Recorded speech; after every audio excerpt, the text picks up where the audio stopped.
नमस्कार, मैं संतोष सिंह और आज हम बिहार के उन तमाम यूट्यूबर्स से संवाद करना चाह रहे हैं जो पत्रकारिता की विधा को बचाए रखने के लिए संघर्ष कर रहे हैं। कल तक हमारी वो स्थिति नहीं थी कि हम उन यूट्यूबर्स से संवाद कर सकें। पिछले 4 वर्षों से हम इस विधा में, तो सोशल मीडिया का जो प्लेटफॉर्म है, उस विधा के सहारे हम पत्रकारिता करते आ रहे हैं। बहुत मुश्किल है, लेकिन करते आ रहे हैं। इस दौरान बहुत सारे यूट्यूबर्स से भी बातचीत हुई, लेकिन मेरा सोर्स हमेशा ईटीवी और कशिश के दौर में हमारे साथ काम करने वाले पत्रकार, हमारे साथ अखबार में काम करने वाले तमाम पुराने मित्र ही हुआ करते थे। उन्हीं के माध्यम से हम खबरों का आदान प्रदान और वीडियो वगैरह हम लोग एक दूसरे से कहीं न कहीं प्राप्त करना रहता था। तो आज भी मेरा सोर्स वही है। डस्टबिन वाले मामले में जो बिहार के यूट्यूबर्स हैं, हमें लगता है कि पहली बार मेरी किसी खबर को लेकर उन्होंने मुझे रिकॉग्नाइज किया। हजारों खबरें, रील्स, इंस्टाग्राम पर, इस ट्विटर पे बड़े पत्रकार से लेके गांव के पत्रकारों ने भी हमारे उस खबर को जन जन तक पहुंचाने में मदद किया है। और मुझे लगा कि अब वक्त आ गया है कि बिहार में जिस तरीके से अफसरशाही चरम पर है, भ्रष्टाचार की बात ही करना बेईमानी है, वैसे स्थिति में एक सोशल प्लेटफॉर्म मतलब मीडिया ही बचा है जो बिहार को बचा सकता है। वो भी social media, main stream media, चाहे वो जिला का पेज हो, मतलब अखबार, हर अखबार का जिला का अपना पेज है, एडिशन है। अब वो दंतहीन विषहीन वाली बात हो गई है। अब उनमें वो ताकत नहीं बची, ना वो अब पत्रकारिता कर पा रहे, इतने दबाव में हो वो लोग।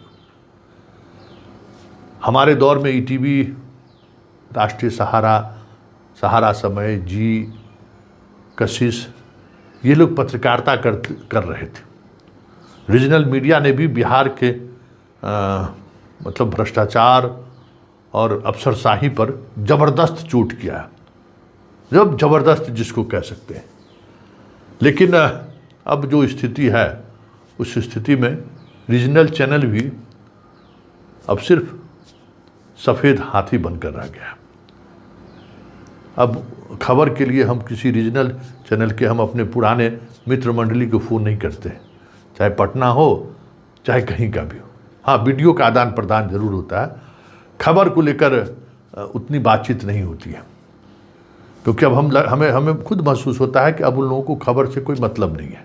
वो एजेंडा तय करते हैं, सरकार से सवाल नहीं करते हैं, विपक्ष से सवाल करते हैं कि तेजस्वी डस्टबिन घोटाले पर चुप क्यों है, मंत्री चुप क्यों है। ये सवाल हम नहीं कर सकते।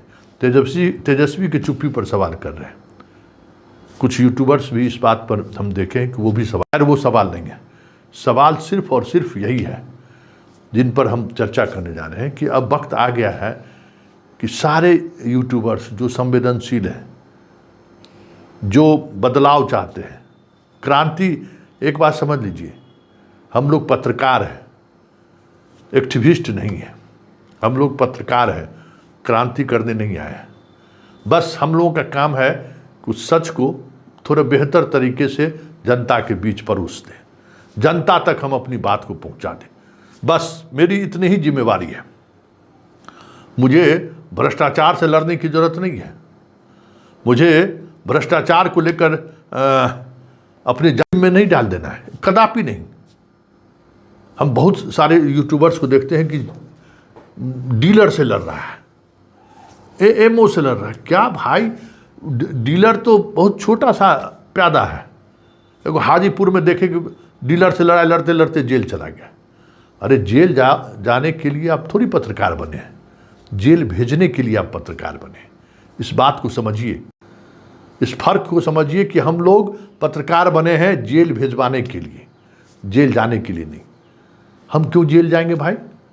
हम पत्रकारिता करने आए हैं कि हम जेल भेजने के लिए गए हैं?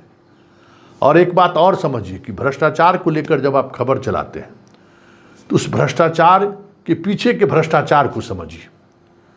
मुखिया का भ्रष्टाचार हो, सरपंच का भ्रष्टाचार हो, चाहे प्रखंड प्रमुख का भ्रष्टाचार हो, हम उस भ्रष्टाचार को किस तरीके से उजागर करें कि हम भी सुरक्षित रहें और मुखिया पर कार्रवाई भी हो जाए। ये स्किल डेवलप करने की जरूरत है, जो हम लगातार देखते हैं कि यूट्यूबर्स इस चीज़ को मिस करते हैं। देखिए, हम इस विधा में जो महसूस किए हैं, ये प्लेटफॉर्म पत्रकारिता का प्लेटफॉर्म नहीं है। जो एक सामान्य तौर पर जो फॉर्मेट है, उस फॉर्मेट में आप यहाँ काम नहीं कर सकते। आप अपनी बात एकदम गाँव भाषा होता है ना, उस भाषा के सहारे आप अपनी बात को रख दीजिए बस, और जनता तक अपनी बात को पहुँचा दीजिए, और कुछ करने की जरूरत नहीं है। आप उसके पीछे पड़ गए, उसको हम उसके हर कार्यक्रम में पहुंचकर उसको हम जलील करने की कोशिश कर रहे हैं, कदापि नहीं। पत्रकारों के साथ जो आजकल घटनाएं घट रही हैं, खास करके यूट्यूबर्स के साथ, इसकी वजह यही है कि हम एक्टिविस्ट बन जाते हैं, हम समाज सुधारक बन जाते हैं। अरे ना हम एक्टिविस्ट हैं, ना समाज सुधारक हैं, हम सिर्फ और सिर्फ पत्रकार हैं। डस्टबिन वाले में जितने पत्रकार मित्रों ने मेरे खबर को आम लोगों तक पहुंचाने में मदद किया, उसको तहे दिल से हम शुक्रिया अदा करते हैं, तहे दिल से शुक्रिया अदा करते हैं। और हम चाहते हैं कि बिहार के यूट्यूबर्स एक ऐसा माहौल बनाए कि सरकार हो, चाहे सिस्टम में बैठे हुए पुलिस पदाधिकारी हो या प्रशासनिक पदाधिकारी हो, गलत करने से पहले 1000 बार सोचे। गांव की स्कूल का भ्रष्टाचार हो, मुखिया के दफ्तर का भ्रष्टाचार हो, प्रखंड पदाधिकारी और सीओ के भ्रष्टाचार का मसला हो, हम उसको उजागर करें। हम सब साथ मिलकर उसको एक मजबूती देने की कोशिश करें। जैसे डस्टबिन वाले मामले में हर कोई लग गए, पूरे बिहार में आप पंचायत में चले जाइए, इसी तरीके से 1500 का 15,000 में खरीदारी हो रहा है। पता करिए, हर जगह ही डस्टबिन का घोटाला हुआ है, कि सिर्फ स्वास्थ्य विभाग में ही नहीं है, नगर विकास विभाग में जहाँ जहाँ गया है, जाकर उसको देखिए, लीजिए, उस पर काम करिए और खबर बनाइए। क्योंकि ये जो वक्त है ना, बहुत ही देश के लिए विपरीत वक्त है। यहाँ सारा मशीनरी सरकार के साथ खड़ी है, मीडिया हो, चाहे न्यायपालिका हो, ब्यूरोक्रेसी हो, सब लोग नेता के साथ खड़ा है। नेता के अपराध को रोकने के लिए वो किसी भी हद तक जा सकता है। ऐसे में जनता सबसे ज़्यादा प्रताड़ित हो रही है, जनता घुटन महसूस कर रहा है। ऐसी स्थिति में हम सब अगर साथ मिलकर काम करेंगे तो नया बिहार बना सकते हैं, नया भारत बना सकते हैं। कॉकरोच पार्टी की क्या ताकत थी? यही सोशल प्लेटफॉर्म है। इसी सोशल प्लेटफॉर्म का इस्तेमाल किया, हम लोग भी इस्तेमाल करें सकारात्मक चीज़ों को लेकर। थानेदार का भ्रष्टाचार का मतलब नहीं है कि थानेदार केस नहीं करता है बिना पैसा लिए, ये खबर ही नहीं है। आखिर थानेदार का पोस्टिंग कैसे एसपी कर रहा है, उसको आईजी डीआईजी किस तरीके से हर मंथ पैसा मांगता है, ये हमें समझना होगा। और इसको कैसे ख़त्म किया जाए सिस्टम में, वो भी थानेदार भी परेशान है, बीडीओ भी परेशान है, सीओ भी परेशान है, पैसा दे के पोस्टिंग करता है। क्या करे? 60 लाख 70 लाख रुपया लेता है वो बीडीओ और सीओ के पोस्टिंग में। इस बात को हमें समझना होगा।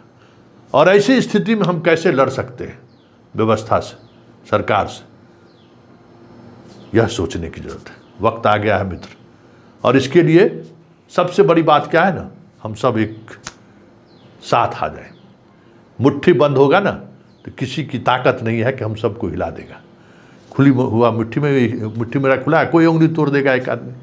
इसलिए हम लोग सब साथ आके बदलाव के लिए, एक्टिविस्ट के तौर पर नहीं, पत्रकार के तौर पर हम सब एक दूसरे को सहयोग करिए और बिहार बदलने में हम सब लोग मिलकर आने वाले जो कह सकते हैं कि बहुत कठिन दौर आने वाला है, उसमें हम सब साथ रहेंगे तो बिहार के बदलाव के दिशा में काम भी कर पाएंगे और एक दूसरे को मजबूती भी प्रदान कर पाएंगे।